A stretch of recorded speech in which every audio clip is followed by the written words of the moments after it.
Halo, di sini saya akan menjelaskan mengenai definisi dari knowledge management. Nah, knowledge management itu menurut Kimis Dalkir merupakan sebuah koordinasi sistematis dalam sebuah organisasi yang mengatur sumber daya manusia, teknologi, proses dan struktur organisasi dalam rangka meningkatkan value melalui penggunaan ulang dan inovasi. Koordinasi ini bisa dicapai melalui menciptakan, membagi, dan mengaplikasikan pengetahuan dengan menggunakan pengalaman dan tindakan yang telah diambil perusahaan demi kelangsungan pembelajaran organisasi. Knowledge management itu terbentuk dari suatu pengetahuan, di mana pengetahuan itu terbagi menjadi dua, yaitu tacit knowledge dan explicit knowledge. Lalu apa sih itu tacit knowledge dan explicit knowledge? Nah, tacit knowledge itu merupakan pengetahuan yang bersifat personal, yang hanya dimiliki oleh suatu individu bersifat pribadi, intuisi, pengalaman fisik, bahasa tubuh, dan petunjuk praktis. Pengetahuan tacit atau tacit knowledge itu lebih pada pengetahuan yang bersumber dari pengalaman, keyakinan, asumsi, kebiasaan dan budaya yang terbentuk dalam individu dan sulit untuk diidentifikasi.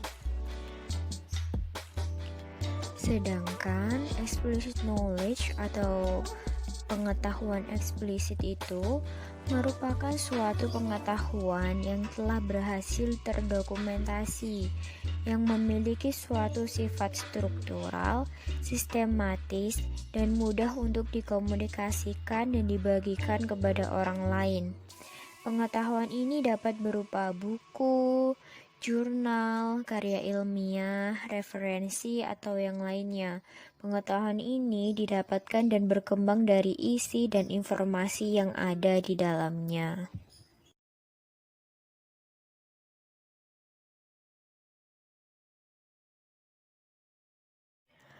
Di dalam knowledge management itu terdapat transfer pengetahuan atau knowledge sharing. Transfer pengetahuan ini merupakan proses belajar dari suatu kelompok masyarakat berdasarkan pengalamannya. Sedangkan transfer pengetahuan pada tingkat individu memiliki makna sebagai sebuah proses duplikasi pengetahuan dari sumber pengetahuan ke penerima.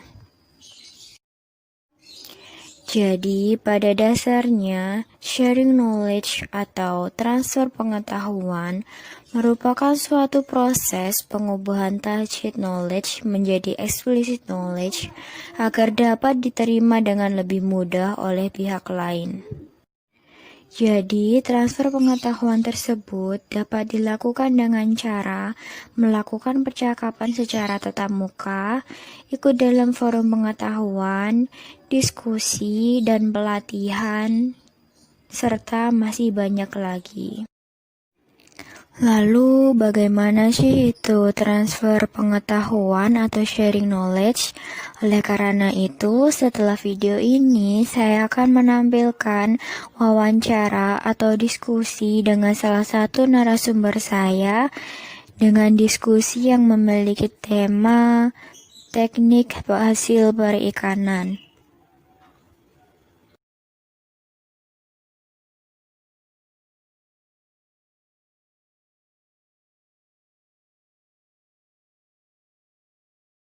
Perkenalkan, saya Ani Suryaningsih dari Ilmu Informasi dan Perpustakaan Universitas Airlangga Angkatan 2018. Di sini saya akan melakukan sebuah wawancara. Dalam wawancara kali ini, saya akan membahas dengan narasumber seputar teknik hasil perikanan. Dengan narasumber saya di sini dengan nama Lutfia Trisna Dwi Andanis dari Fakultas Perikanan dan Kelautan 2018. Silakan memperkenalkan diri terlebih dahulu. Terima kasih Mbak Ani. Sebelumnya, perkenalkan nama saya Lutfia Trisna Duyandanis. Saya mahasiswa dari Universitas Erlangga, jurusan S1 Teknologi Hasil Perikanan.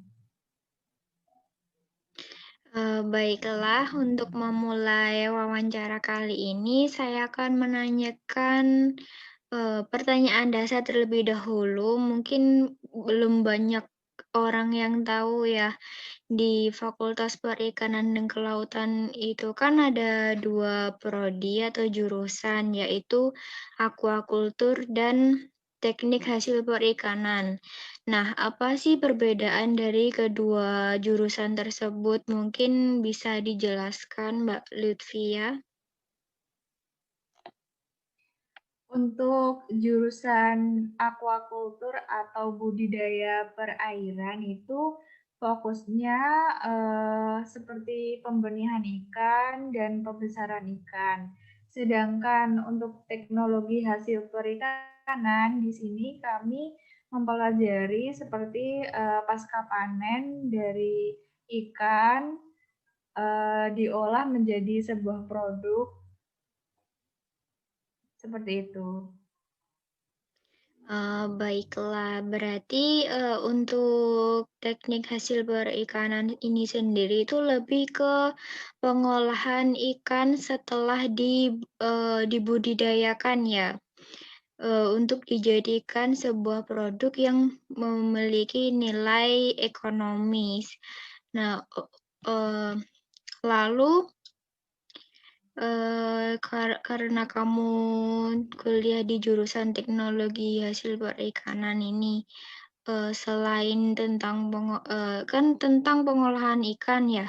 Nah, itu apa aja sih yang dipelajari dalam mata kuliah kamu? Nah, di sini saya kan masih menunggu semester 5. Di semester 1 dan 2 itu saya mempelajari perikanan secara umum. Salah satunya saya mendapat mata kuliah ichtiologi. Ichtiologi sendiri adalah ilmu yang mempelajari perikanan. Di dalamnya kita mempelajari morfologi dan anatomi dari ikan. Eee, oh, berarti karena kamu mempelajari tentang morfologi dan anatomi ikan. Nah, apa sih morfologi dan anatomi ikan itu, bisa dijelaskan lebih lanjut nggak? Sebelumnya saya mau menjelaskan apa sih morfologi dan anatomi itu. Morfologi adalah penampakan makhluk hidup bagian luar tanpa ada pembedahan atau pemotongan. Sedangkan anatomi adalah penampakan dari dalam setelah adanya pembedahan. Mmm, berarti, kamu tuh juga melakukan pembedahan, pada ikan-ikan itu kan ya? Tapi, pada saat kamu melakukan praktek untuk mengenai morfologi dan anatomi ikan itu sendiri, apa sih tujuannya dilakukan, eee, apa, praktek itu? Kayak apa aja yang dipelajari dari morfologi dan anatomi ikan itu sendiri? Nah, dari morfologinya sendiri itu kan ikan bagian luarnya itu ada seperti sirip, sisik. Nah, sedangkan bagian dalamnya itu ada bagian organ pencernaan, terus organ reproduksi seperti itu. Lalu apa yang dilihat dari, organ dan bagian tubuh itu? Hal seperti apakah? Nah, bagian tubuh ikan sendiri itu dibagi menjadi 3, yaitu ada sepal atau caput itu bagian kepala, sedangkan truncus itu bagian badan, dan kaudal itu bagian ekornya. Eee, apa, kan pada saat kamu mempelajari anatomi itu tadi kan dari penjelasannya tentang pembedahan ya. Nah, dalam melakukan pembedahan terhadap ikan itu, apa sih yang kamu temukan? Ada nggak sih hal yang menarik seperti itu? Untuk, organ dalam tubuh ikan sendiri itu ada satu organ namanya gelembung renang. Nah, fungsi dari gelembung renang sendiri adalah, untuk mengapung di dalam air, sehingga ikan tidak harus berenang secara terus-menerus untuk mempertahankan posisinya di dalam air. Berarti gelembung renang itu gunanya untuk apa? Untuk menyetabilkan ikan itu supaya tidak terombang-ambing, oleh, arus air gitu ya? Tapi kenapa menurut kamu itu menarik?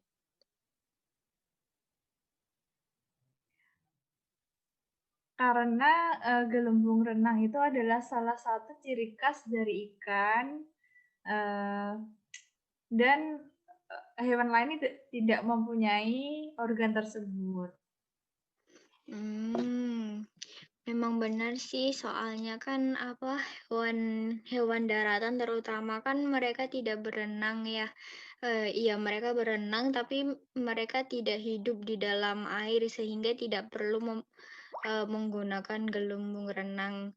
Eee lalu setelah itu, dari penjelasan kamu tadi kan teknik hasil perikanan itu mengolah ikan setelah dibudidayakan.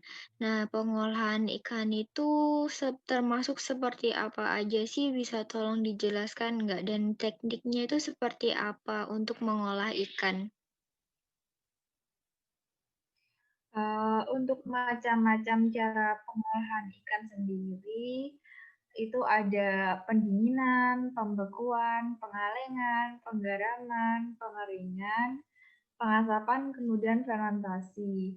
Kemudian, saya juga mendapatkan mata kuliah teknologi hasil perikanan modern dan tradisional. Untuk yang modern sendiri itu contohnya kayak bandeng presto, kemudian yang tradisional itu seperti penggaraman dan pengasapan ikan.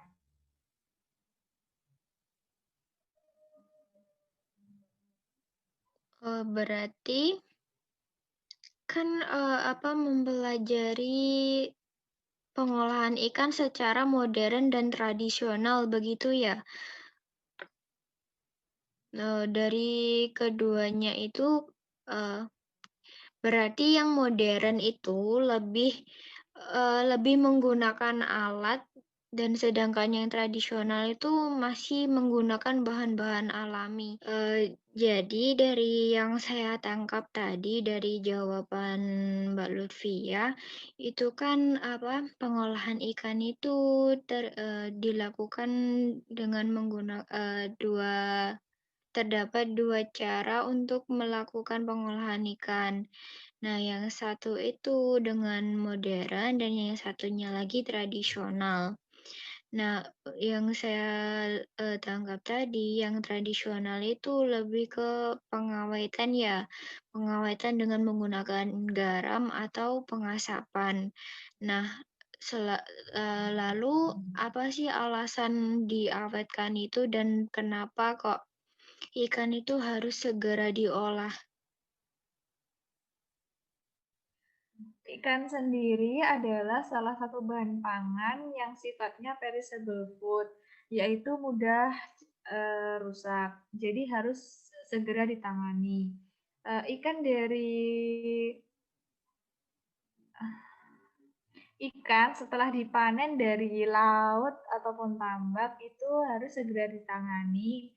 Pertama dengan cara menurunkan suhu ikan di bawah 0 derajat Celcius untuk, menginaktivasi bakteri. Kemudian setelah sampai di tempat pengolahan harus segera ditangani karena sebagian besar kandungan ikan itu adalah air. Makanya ikan cepat mudah rusak. Saya baru tahu itu soalnya apa namanya? Berarti kalau ikan itu dibiarkan setelah diambil dari laut atau dari sungai setelah memancing, nah seperti itu kita harus mengawetkannya terlebih dahulu atau langsung dimasak ya? Iya, benar. Soalnya ikan sendiri kan mudah rusak, bahan yang mudah rusak. Kemudian nanti kalau dibiarkan dan tidak ditangani dengan baik, ikan tersebut akan busuk. Baik, kalau gitu kan di daerah kita ini bukan merupakan laut ya, tapi warga di sini terutama orang orang tua laki-laki itu kan sering memancing dan hasil olahannya dan hasil memancingnya itu kan pasti banyak ya dan ikan. Apa ada nggak sih alternatif lainnya jika pada saat itu mereka itu tidak bisa mengolahnya secara langsung? Eh, Bisa dengan teknik pembekuan, yaitu dimasukkan ke dalam freezer. Seperti itu. Mungkin berarti itu yang penting ikannya itu harus ditempatkan di tempat yang dingin ya. Iya. Jadi kan berarti ikan itu setelah diangkat dari sungai itu harus jika tidak bisa mengolahnya secara langsung berarti harus diawetkan terlebih dahulu dengan cara memasukkannya ke freezer. Mungkin bagi orang-orang yang tidak mempunyai kulkas atau freezer itu bisa menggunakan es batu karena es batu sendiri kan juga eh, apa namanya? eh, bahan yang dingin yang bisa membekukan ikan itu sendiri ya. Eh, Lanjut pertanyaan selanjutnya mengenai ini. Kan ikan itu termasuk makanan yang sangat bergizi ya, terutama untuk anak-anak. Nah, gizi apa aja sih yang ada di ikan itu sendiri? Bisa disebutkan dan dijelaskan seperti apa? Nah, ikan sendiri itu mengandung protein, lemak, karbohidrat, garam mineral, dan vitamin. Dan ikan mempunyai sumber protein yang lumayan tinggi. Kemudian harga ikan juga ekonomis daripada sumber protein hewani yang lain. Kalau begitu berarti memang ikan itu sangat bermanfaat apalagi untuk anak-anak ya. Soalnya di dalamnya itu banyak banget gizi yang bisa dimanfaatkan oleh tubuh. Lah, tapi kan nggak semua orang itu suka ikan ya.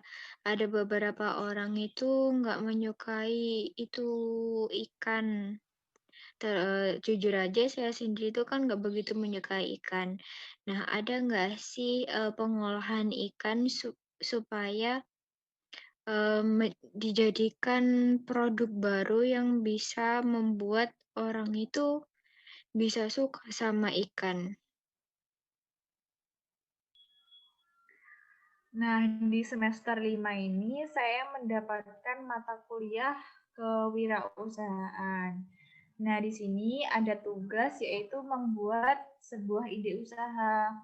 saya memiliki ide yaitu membuat donat isi suiran ikan tongkol. Jadi produk tersebut kan kayak seperti inovasi baru seperti itu loh. Biasanya donat itu toppingnya kayak coklat, kemudian meses. Nah, saya mempunyai ide untuk membuat donat dengan isian suiran ikan tongkol. Hmm. Cukup menarik banget ya, apa, inovasinya mengenai ikan itu sendiri. Pastinya setelah, ikan itu diolah dengan menjadi produk baru seperti itu, akan memiliki nilai ekonomi yang, tinggi juga ya. Soalnya kan, terdapat bahan-bahan lain yang digunakan selain ikan. Dan juga sepertinya membuat orang yang dulunya nggak suka ikan itu bisa tertarik untuk mencoba makanan itu. Selain apa namanya, eee, kewirausahaan itu kan, inovasi itu yang membuat kan kamu sendiri ya? Eee, Iya, it benar. itu udah dijalanin apa belum? Nah, selama ini masih kayak jadi rencana aja, kayak proposal gitu loh. Kemudian kenapa sih aku memilih ikan tongkol sebagai bahan isiannya? Hmm. Kan biasanya donat isi ikan itu ikannya yaitu tuna. Sedangkan ikan tuna itu mempunyai harga yang lebih mahal daripada ikan tongkol. Makanya saya mencari bahan ikan yang lebih ekonomis harganya.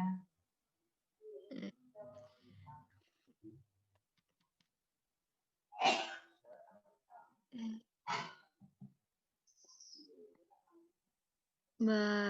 Oke, kalau gitu, aku mau lanjut ke pertanyaan selanjutnya ya. Kan dari tadi itu kita membahas mengenai ikan terus nih ya. Ada nggak sih yang kamu pelajari selain ikan, selama ini? Eh, jadi di teknologi hasil perikanan itu saya juga mempelajari seperti rumput laut, udang, seperti itu. Hmm, dari cukup menarik sih menurut aku yang rumput laut ya, soalnya rumput laut kan tanaman nih, bukan lagi hewan hidup. Nah, jadi apa yang dipelajari dari rumput laut itu sendiri tuh seperti apa? Selain selain mempelajari tentang ikan, saya juga mempelajari tentang rumput laut, udang. Nah, untuk rumput laut itu mempelajari budidayanya bagaimana, kemudian produknya itu bisa menghasilkan apa aja gitu. Kan, cukup menarik itu mengenai rumput lautnya ya. Rumput lautnya sendiri itu tadi kan kamu mempelajari tentang budidaya. Nah, itu untuk budidaya budidaya rumput laut itu sendiri seperti apa sih?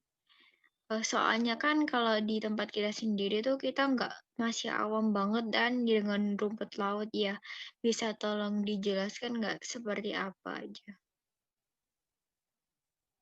Untuk budidaya rumput laut sendiri itu ada tiga metode. Pertama, yaitu metode dasar. Aku mau bahas yang metode dasar itu, yaitu dengan mengikat bibit tanaman yang telah dipotong pada karang atau balok, kemudian disebar pada dasar perairan. Nah, metode ini tuh dapat diterapkan pada perairan yang arusnya kencang dan bersubstrat batu ataupun karang. Kemudian yang kedua itu ada metode lepas dasar. Nah, metode ini dilakukan pada dasar perairan yang terdiri dari pasir, sehingga mudah untuk menancapkan patok ataupun pancang. Nah, bibit diikat dengan tali rafia yang kemudian diikatkan pada tali plastik yang direntangkan pada pokok kayu ataupun bambu. Metode terakhir itu ada metode apung. Ini cocok untuk perairan dengan dasar perairan yang berkarang dan pergerakan airnya didominasi oleh ombak.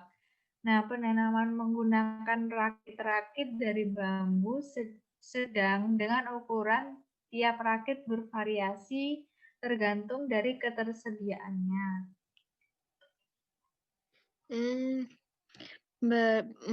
Cukup banyak banget ya berarti cara-cara untuk membudidayakan rumput laut itu sendiri.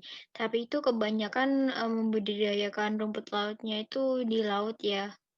Oh iya sih namanya rumput laut. Oke, lanjut pertanyaan selanjutnya.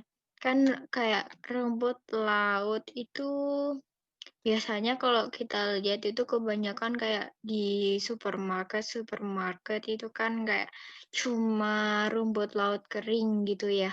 Tapi ada nggak sih olahan dari rumput laut sendiri itu seperti apa biasanya digunakan untuk apa? Jadi, produk rumput laut itu bisa dijadikan agar-agar dan kerajinan. Nah, kerajinan sendiri itu adalah pengenyal makanan yang terbuat dari ekstrak rumput laut. Hmm, oke.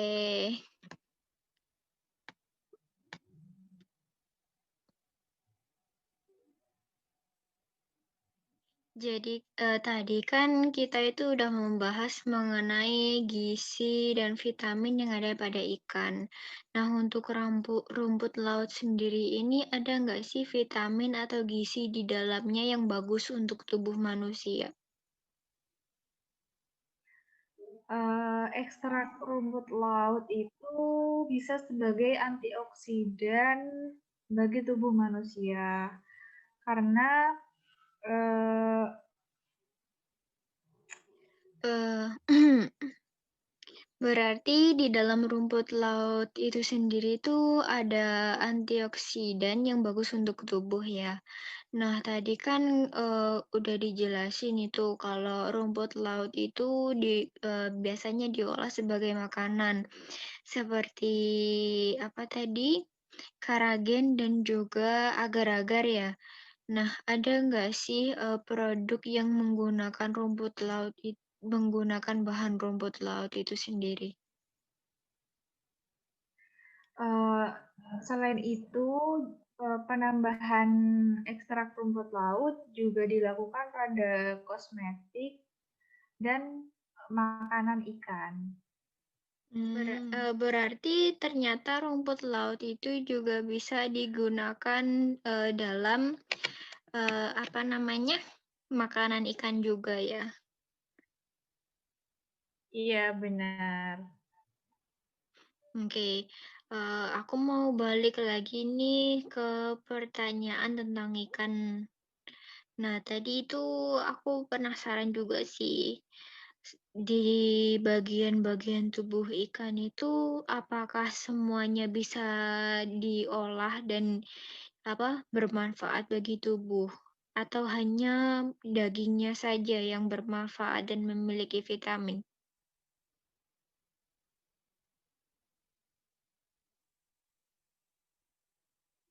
Iya, bagian tubuh ikan itu semua dapat dimanfaatkan, mulai dari daging, sisik. Nah, daging ikan sendiri itu kaya akan protein dan lemak.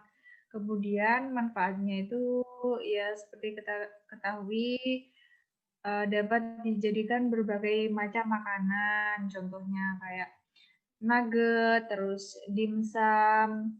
kemudian bakso ikan. Untuk telur ikan sendiri itu juga bisa dibuat makanan seperti yang terdapat dalam sushi. Kepala ikan dapat digunakan sebagai tepung dan tulang sirip pun juga dapat digunakan sebagai tepung ikan. Kemudian untuk kulit sisik itu dapat dijadikan lem. Berarti seluruh tubuh ikan itu bisa dimanfaatkan manusia dan diproduksi menjadi sesuatu produk yang baru ya. Eee, Jujur saja itu saya baru tahu kalau tulang ikan itu terutama ya itu bisa dijadikan tepung. Soalnya biasanya kan kayak kalau dilihat itu tulang ikan itu dijadiin, apa ya, kayak nggak berguna banget gitu kan ya, soalnya, apa namanya, kan kita juga orang awam gitu ya, paling kalau ada tulang ikan ya dibuang gitu aja. Tapi ternyata tulang ikan itu bisa diproduksi menjadi tepung. Eee, Benar sekali.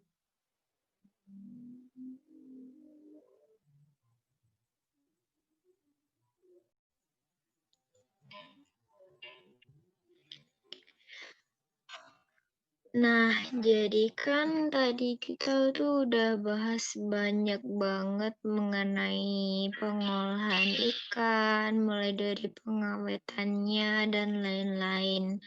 Nah, eee, seperti yang kita ketahui itu kalau di pasar kan, banyak banget nih, apa, jenis ikan yang bisa kita beli selain ayam dan juga, apa namanya, dan juga sapi, seperti itu. Nah, kan ada ikan tuh yang dijual seperti lele, tongkol, dan lain-lain. Nah, gimana sih cara supaya kita tahu kalau ikan itu masih segar dan gimana kalau ikan itu udah busuk? Itu ada ciri-cirinya nggak? Nah, untuk melihat tanda-tanda ikan segar sendiri itu kita bisa lihat dari matanya, kenampakannya harus cerah, bening, embun, dan menonjol. Kemudian insangnya berwarna merah, berbau segar, dan tertutup lendir bening. Kemudian dari warna ikan sendiri harus terang dan lendirnya bening. Baunya segar seperti bau laut. Kemudian untuk dagingnya itu berwarna putih, padat atau kenyal. Kemudian bila ditekan, bekasnya segera lenyap. Untuk sisik harus menempel kuat pada kulit dan dinding ikan itu harus utuh dan elastis. Kemudian untuk melihat bagaimana sih ciri-ciri ikan busuk itu, sebenarnya kebalikan dari ikan segar. Nah, dari matanya itu kenampakannya pudar, berkerut, cekung, kemudian tenggelam. Untuk insang itu sudah berwarna coklat atau kelabu dan baunya itu asam, kemudian tertutup lendir keruh. Warna ikan sendiri menjadi pudar dan lendirnya itu kelabu. Nah, baunya juga asam dan busuk.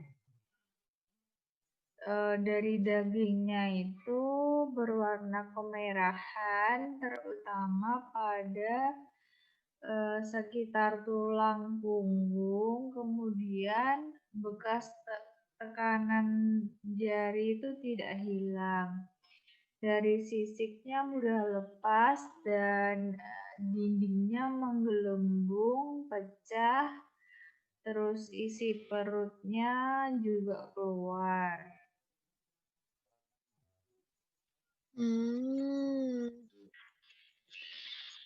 Banyak banget ya ciri-cirinya dan mudah banget dibedakan mana ikan segar dan juga ikan yang udah busuk. Terus ini apa namanya? Gimana sih akibatnya kalau kita itu salah memilih ikan. Misalkan nih, orangnya tuh kan nggak tahu kalau dia mengenai ikan busuk dan ikan segar. Dan tanpa sengaja dia tuh ternyata memilih ikan yang busuk. Ada akibatnya nggak bagi kesehatan manusia gitu? Nah, pastinya ada, soalnya otomatis vitamin dari ikan sendiri itu kan turun gitu loh. Kemudian semakin lama ikan itu akan, kalau dibiarkan kan mengandung histamin. Nah, histamin itu kan racun bagi tubuh manusia. Seperti itu. Berarti bahaya banget ya. Eh, Iya. eh, Lalu ini ada nggak apa namanya penanganan khusus selain kan dari tadi itu cara untuk apa namanya mengawetkan atau menjaga supaya ikan itu nggak cepat rusak itu adalah dengan diawetkan di freezer atau menggunakan garam. Tapi ada nggak sih mungkin cara lainnya supaya ikan itu nggak cepat buat busuk? Cara mencegah kerusakan daging ikan itu ada dua cara, yaitu menginaktifkan enzim dan mencegah kerusakan oleh mikrobiologi. Menginaktifkan enzim dapat dilakukan dengan cara menghambat aktivitas enzim, yaitu dengan pendinginan ataupun pembekuan. Kemudian untuk menghentikan aktivitas enzim, yaitu dengan pemanasan. Kemudian komponen enzim adalah protein. Bila dipanasi akan terdenaturasi sehingga aktivitas biologisnya akan hilang. Terus suhu optimum aktivitas enzim adalah sekitar 37 derajat Celcius. Yang kedua itu untuk mencegah kerusakan oleh mikrobiologi. Pertama, mencegah terjadinya kontaminasi. Kedua yaitu mencegah pertumbuhan mikroba dengan cara mengganggu lingkungan hidupnya. antara lain yaitu 1. Perubahan suhu, yang kedua perubahan kadar air, yang ketiga perubahan pH, dan keempat perubahan kadar oksigen dan komposisi substrat, yang terakhir penggunaan bahan pengawet antimikroba. Nah, yang cara ketiganya itu ada membunuh mikroba dengan eliminasi secara total dan eliminasi sebagian. Nah, eliminasi mikroba secara lengkap atau sterilisasi dapat dilakukan dengan beberapa cara, yaitu dengan panas, dan eliminasi sebagian dari mikroba dapat dilakukan dengan cara pasteurisasi, seperti itu. Jadi kan itu tadi ada namanya apa? Cara mengawetkannya itu dengan sterilisasi dengan menggunakan panas ya. Nah, itu maksudnya itu seperti apa sih? Bisa tolong dijelaskan nggak? Jadi sterilisasi maupun pasteurisasi itu diterapkan dalam proses pengalengan ikan. Nah, prosesnya yaitu merendam di dalam air yang suhunya tinggi, sehingga dapat menghilangkan mikroba penyebab kebusukan pada ikan. Itu berarti itu, contohnya itu seperti apa sih? Apa ikannya yang dimasukkan ke dalam air panas atau seperti apa? Jadi pengalengan ikan kan otomatis proses awalnya itu ikannya harus dimasukkan ke dalam kaleng, kemudian Mhm. setelah dikemas di dalam kaleng itu baru dimasukkan di dalam air panas tersebut. Oalah, paham, seperti itu. Untuk Mbak Lutfia sendiri nih, apa sih harapan Mbak Lutfia terhadap perikanan yang ada di Indonesia ini, terutama untuk masyarakat untuk masyarakat, tentang, ikan?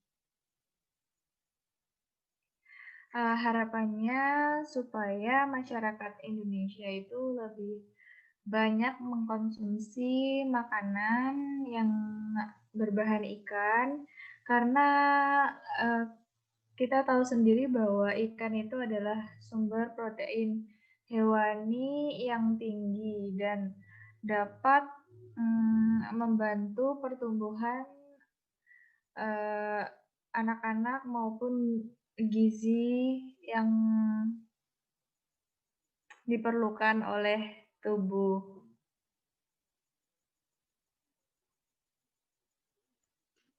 Ada lagi nggak tambahannya Mbak Lutfia?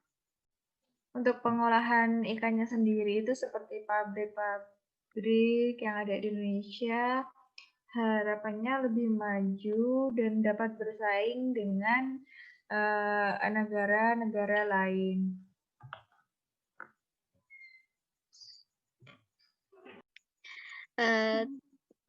Cukup sampai di sini. Terima kasih atas jawaban yang telah diberikan mengenai informasi-informasi tentang seputar teknik hasil perikanan, mengenai pengolahan, pengawetan, dan bagaimana jenis ikan, perbedaannya ikan yang busuk dan segar.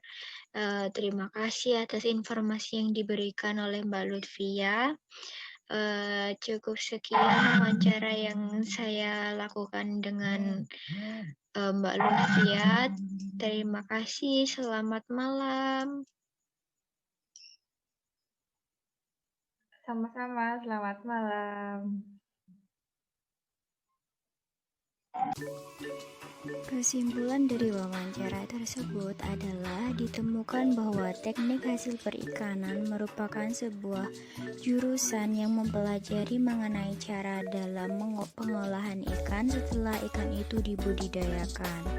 Di dalamnya terdapat berbagai pengetahuan yang didapat, mulai dari cara pengolahan ikan, karakteristik ikan, bahkan mempelajari tumbuhan serta hewan laut yang lainnya. Selain itu, teknik hasil perikanan juga mempelajari bagaimana ikan diolah menjadi sebuah produk yang dapat memiliki nilai ekonomis. Dan masih banyak informasi yang lainnya yang begitu penting mengenai ikan dan pengolahan ikan yang kita dapatkan dari wawancara kali ini.